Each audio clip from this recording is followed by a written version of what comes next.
Maayong gabi eh. Mga igsuon, dirita sa giingon sa atong Ginoo sa ebanghelyo karong adlaw. Ingon siya, if you do not repent, you will all perish as they did. Kung dili mo maghinulsol, mahanaw mong tanan, mamatay mong tanan. Mga igsuon, sa unang tingin, murag ang Ginoo musilot? Does God punish? The answer is no. Kabalutana because wala sa iyang nature ang musilot. Divine mercy ang Dios. Pero nganong pamati nato mura man tag gisilutan.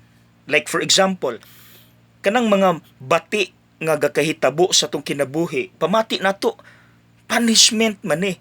Dayon ang ato rabang pasanginlan, ang Ginoo ra badayon. Again, God does not punish. Wala na sa iyang kinaiya. So asa di ay gikan kining mga bati nga gakahitabo sa atong kinabuhi, kining mga punishment nga atong nasinati?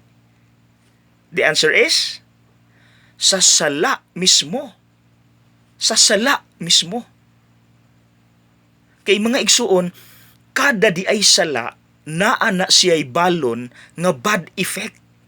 Like for example, generally, kanang maghimo kag dili maayo, kanang nakapangawat ka sa imuhang kauban, unsa epekto? Di ba murag mawala ang imong kalinaw? Murag kag na-guilty? That's it. Maunay balon nga bad effect from that particular sin. So kanang punishments, mga bati nga gakahitabo sa tong kinabuhi, dili na gikan sa Ginoo. Gikan na mismo sa sala nga atong nahimo. So, kung atong balikan ang giingon ni Jesus, masabtan na nato. If you do not repent, you will all perish. Ang buot pasabot sa atong Ginoo, if you do not repent, you will all perish, pero dili ako ang hinungdan.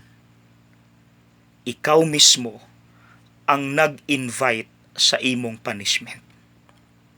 So mga igsuon, now we know, kabalo na taon sa ibuhaton, ha? Okay? God bless!